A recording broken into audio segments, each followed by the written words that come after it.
Hello guys, welcome to my YouTube channel Sandhya cooking corner and blogs. আজকে আমি চলে যাচ্ছি কোন্নগর। কোন্নগরে কোথায় যাচ্ছি? কোন্নগরে আমি দুর্গা মন্দিরে যাচ্ছি। আর আজকে সরস্বতী পুজো, মানে আজকে 3rd ফেব্রুয়ারি। তো আজকে যে যাচ্ছি আমি পৌশালীদির সাথেও দেখা করব, এই ফার্স্ট টাইম দেখা হবে। পৌশালীদির সাথে আমার প্রায় 5 বছর আগে ফেসবুকে আলাপ, সেই থেকে হোয়াটসঅ্যাপ ফেসবুকে সব কন্ট্যাক্ট কথা হয়, কিন্তু কখনো দেখা হয়নি। তো আমি চলে আসলাম এখন কোন্নগরে।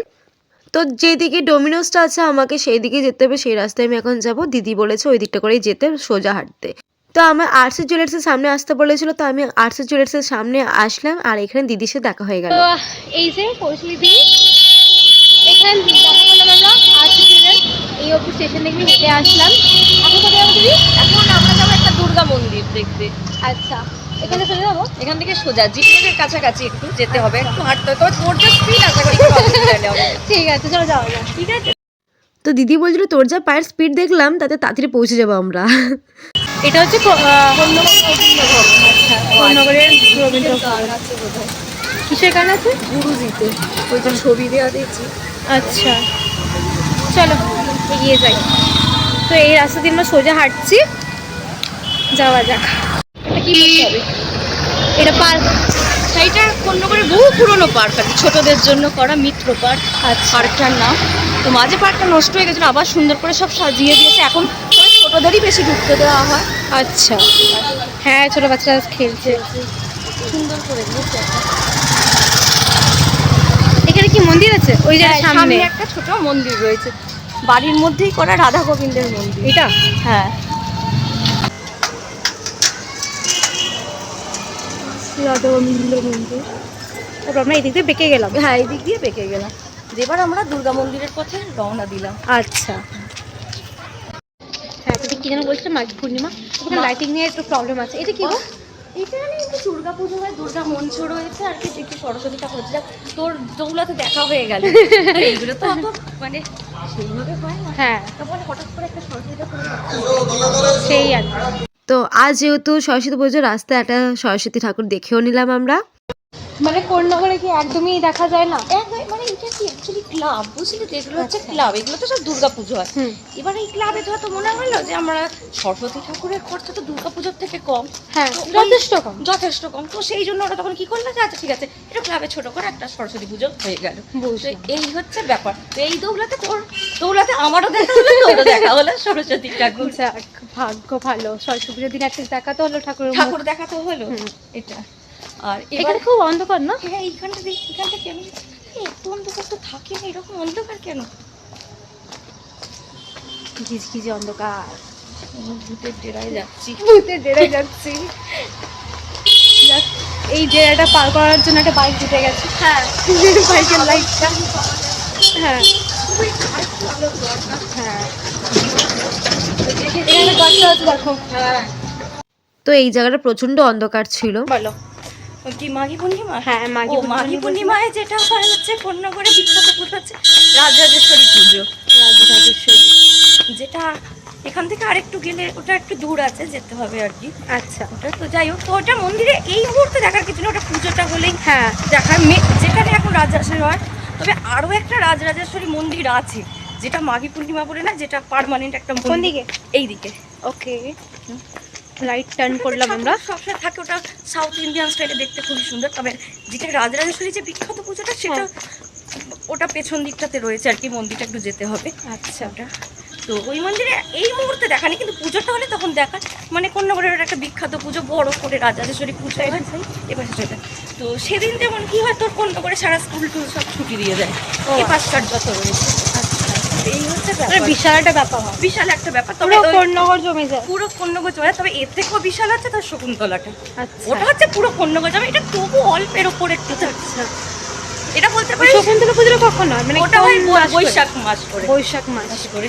আচ্ছা, ট্রাই করবো যদি আসা যায়। হ্যাঁ, এটা ট্রাই করিস। তুমি তো সেদিকে নিজে ব্যস্ত থাকবে ওই দিনটা একটুখানি, হ্যাঁ মানে ওইভাবে থাকাটা না একটু মুশকিল। এলি দেখা হলো বললি সে ঠিক আছে। এটা নাকি এই হচ্ছে মন্দির। মন্দিরের সামনে এসে গেছি আমরা, এখানে ক্যাপচার করবো। বাহ, মন্দিরের সামনে থেকে কি সুন্দর দেখতে, ক্যাপচার করবে এক্ষুনি। তো ফাইনালি আমরা দুর্গা মন্দিরের সামনে এসে গেছি, আর রাস্তায় দিদির থেকে আমরা অনেক কিছু জানতে পেরেছি। আমি যেটা জানতাম না রাজরাজেশ্বরীর মন্দিরের ব্যাপারে বা বিভিন্ন আরও টপিকে যেগুলো কথা হলো, তো অনেক কিছু জানতে পারলাম দিদির থেকে। আরও অনেক কিছু জানতে পারবো, কিন্তু আপাতত আমরা দুর্গা মন্দিরের ভেতরে চলে যাই। আর সত্যি বলতে দুর্গা মন্দিরের বাইরেটাও খুব সুন্দর, খুবই সুন্দর। চলো যাওয়া যাক। কোন দিক দিয়ে যাবো দি? এই সামনে দিয়ে সামনে দিয়ে যাবো। কিন্তু যদি নৃসিংহদেবের একটা মূর্তি থাকে তাহলে একদম অপূর্ব সুন্দর। প্রভু জগন্নাথ, বলরাম, মাতা সুভদ্রা। কোথায় জুতো খুলবো? সামনেটাই ঠিক আছে চল।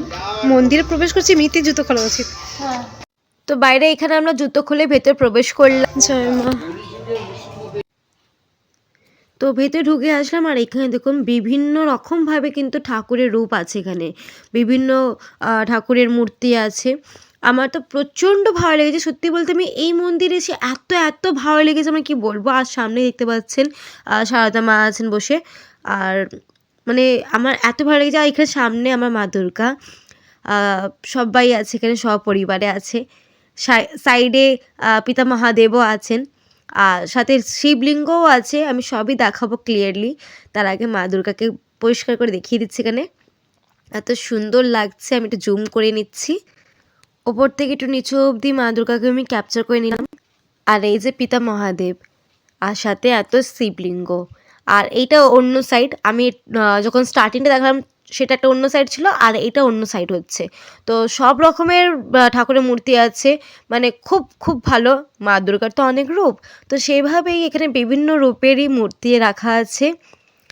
তো আমি একটু এগিয়ে যাচ্ছি, এখানে অনেক পুরস্কারও রাখা আছে এখানে।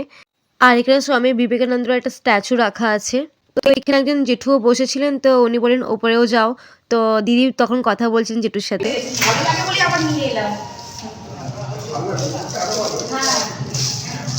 তো একতলাটা ক্যাপচার করা হয়ে গেছে, আমরা উপরে যাব দোতলায়। দুর্গা মায়ের মন্দিরে দুটো পাহারাদার, একজন এখানে, হ্যাঁ, আর একটা এই দিকের গেটে। ও এখানে দুজন আছে। তো আমরা এখন ওপরে চলে যাচ্ছি দোতলায়। আর এখানে গান চলছিল ভেতরে, তাই জন্য আমি এখানে মিউট করে আমি অ্যাড ভয়েস করলাম, আর এদিকে আমরা ভেতরে চলে আসলাম। সত্যি অসাধারণ, মানে যত দেখছি, যত এই মন্দিরটা ঘুরছে, আমার মনটা জাস্ট মুগ্ধ হয়ে যাচ্ছে। এখানে রাধাকৃষ্ণ থেকে নিয়ে যজ্ঞ দাদা সব ঠাকুর আমি এখানে দেখতে পাচ্ছি, সব দেব দেবীদের আমি দেখতে পাচ্ছি এখানে। মানে প্রচণ্ড ভালো লাগবে এরকম একটা মন্দির এটা। তো অবশ্যই আপনারা এখানে আসুন, যারা কোন্নগরের কাছাকাছি আছেন তারা অবশ্যই আসুন, বা যাদের এই মন্দিরে দর্শন করার খুব ইচ্ছা জাগলো তারা প্লিজ অবশ্যই আসুন। তো আমি এখানে ক্যাপচার করে নিলাম ভালো করে, যতটা পারছি আমি ভালোভাবে ক্যাপচার করার চেষ্টা করছি। আর যারা অনেক দূরে আছেন, আসতে পারছেন না, আশা করি আপনাদের মনটা শান্ত হয়ে যাবে এই ভিডিওটা দেখেও।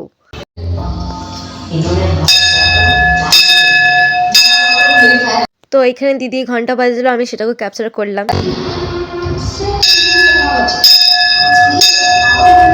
এই দোতলাটা যতক্ষণ ছিলাম মোটামুটি মানে সবসময় রেকর্ডিং কিছু না কিছু চলতে থেকেছে, হয়তো কোনো ডায়লগ নয়তো গান। তাই জন্য শুধু ঘন্টা বাজানোর সময়টা আমি এটা আনমিউট করেছিলাম, বাকি সময়টা আমি মিউট করে রেখেছি। আর এখানে আমি মা কালীকেও খুব ভালো করে ক্যাপচার করছি। এত সুন্দর, মানে গয়নাগুলোও কি সুন্দর, মাকে সাজিয়েছেও কি সুন্দর। আর এটা সাইড হচ্ছে, আমরা যে সাইড দিয়ে উঠলাম এটা অপোজিট সাইড হচ্ছে, এই দিক দিয়েও ওঠা যাবে, মানে এই দিক দিয়েও আসা যাওয়া যাবে। আর ভেতরটা আমি একটু ক্যাপচার করে নিয়েছি। তারপর আমরা এখানে অনেক ফটোও তুললাম, যেটা আমি ভিডিও শেষে অবশ্যই দেবো আপনাদেরকে দেখানোর জন্য। তো এবার আমরা নিচে নেমে যাব। আর এখানে আমি নিচেটা ক্যাপচার করলাম, এখানে এত গাছ লাগানো আছে, এত গাছ আছে টবে। আর ফুলগুলো মানে সত্যি বলতে এই গাছগুলো আমি কখনো সেরকম দেখিনি কোথাও। তো এগুলো আমি ক্যাপচার করলাম, দিদিকেও জিজ্ঞাসাও করছিলাম এগুলো কী ফুল গো।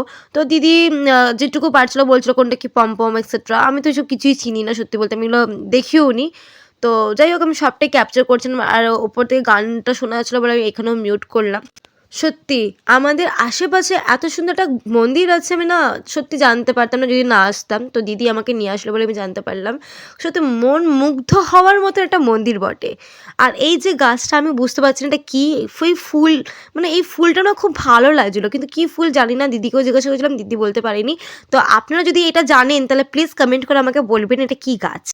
তো এবার এখান থেকে বেরিয়ে যাব আমরা। তো বাড়ি ফেরার আগে হাতে কিছুটা সময় আরও ছিল, তাই জন্য দিদি আমাকে আরও একটা মন্দিরে নিয়ে যাচ্ছে, সেটাও ক্যাপচার করব, যতটা কভার করা যায় আর কি।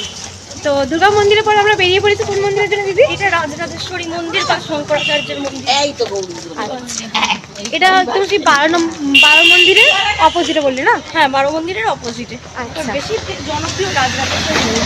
আচ্ছা, আর আপনারা তো আমার চ্যানেল দেখিয়েছেন 12 মন্দিরের ব্লগটা কোন্নগরের, যারা দেখেননি তারা অবশ্যই আমার প্লেলিস্টে চেক করুন।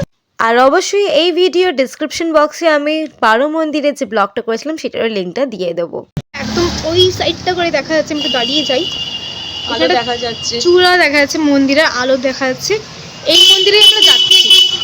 তো আমরা অলমোস্ট রাজরাজেশ্বরী মায়ের মন্দিরের কাছাকাছি এসে গেছি। আর এই যে সামনে একটা মন্দির দেখতে পাচ্ছেন, এটা কিন্তু একটা কালী মন্দির। এই মন্দিরটা আগে থেকেই ছিল, কিন্তু এই মন্দিরটা নাকি একটু নতুন করে ভালো করে বানানো হয়েছে। এই হলো 12 মন্দির। 12 মন্দির আমার ব্লগ করা আছে, আমি ডিসক্রিপশন বক্সে এই মন্দিরের ব্লগটা দিয়ে দেবো, অ্যাড করে দেবো লিঙ্কটা। আর এর অপোজিটে আছে যে মন্দিরে আমরা যাচ্ছি। তো আমরা এসে গেছি রাজরাজেশ্বরী মায়ের মন্দিরে, কিন্তু এই মন্দিরের ভেতরে কিন্তু আপনারা ক্যাপচার করতে পারবেন না। তো আমিও সেভাবে ক্যাপচার করতে ওই জন্য পাইনি, কিন্তু সত্যি বলতে মন্দিরটা ভেতরটা প্রচণ্ড ভালো, এত সুন্দর করে ডেকোরেট করা। আমি বাইরে থেকে যেটুকু পেরেছি ক্যাপচার করেছি, আপনাদের জন্যই একটু লুকিয়ে যেটুকু করার মতন করতে করেছি। কিন্তু সত্যি বলতে ভেতরটা অনেকই ভালো। যখন আপনারা কেউ এইদিকে আসবেন, কোন্নগরে আসবেন, অবশ্যই এই 12 মন্দির, তারপরে এই রাজরাজেশ্বরী মন্দির, দুর্গা মন্দির অবশ্যই দেখে যাবেন। খুব খুব ভালো লাগবে আপনাদের। তো আমি বাইরে থেকে একটু ক্যাপচার করে নিলাম, তাও এটা আপনাদের জন্যই, মানে এখানটাতেও ক্যাপচার করা যাচ্ছিল না। তো আজকের ব্লগটি এই অবধি হচ্ছে, যেহেতু অনেকটা রাত হয়ে গেছে, বাড়ি ফেরার ব্যাপার আছে। তো দিদিকে বলে রাখলাম এরপর শকুন্তলা মায়ের মন্দিরেও যাব নেক্সট টাইম যখন আসবো। আর ফটোগুলো চলাকালীন আমি এখানে একটা ভিডিও ক্লিপ অ্যাড করলাম। অ্যাকচুয়ালি আমরা দুজনই, আমার দুই বোনই মানে পৌঁছলে দিয়ে আমি দুজনেই একে অপরকে চকলেট গিফট করেছি। তবে হ্যাঁ, এইটা কিন্তু খুব স্পেশাল চকলেট, বিকজ এইটা পৌঁছলে দিয়ে নিজের হাতে বানিয়েছি চকলেটটা। আর সত্যি বলতে চকলেটটা আমার তো খুবই ভালো লেগেছে, খুব ভালো লেগেছে। আমিও খেয়েছি, আমার ভাইপাও খেয়েছে। থ্যাংক ইউ পৌঁছালি দি। আর দিদি আজকে আমাকে প্রচুর প্রচুর প্রচুর ভালোভাবে গাইড করেছে। থ্যাংক ইউ সো মাচ পৌঁছালি দি। এবং আপনারাও আমাকে কমেন্ট করে জানাবেন যে আপনাদের এই ভিডিওটি কেমন লাগলো, কে কোথা থেকে দেখছেন অবশ্যই আমাকে কমেন্ট করে বলবেন। আমার এই ভিডিওটি আপনাদের ভালো লাগলে প্লিজ লাইক, কমেন্ট, শেয়ার করবেন, সাবস্ক্রাইব করবেন যারা আমার চ্যানেল একদম নতুন আছেন। আর পাশে বেল আইকনটি কিন্তু অবশ্যই ক্লিক করতে ভুলবেন না। ভালো থাকবেন সবাই, দেখা হচ্ছে আবার পরের ভিডিওতে। Thanks for watching.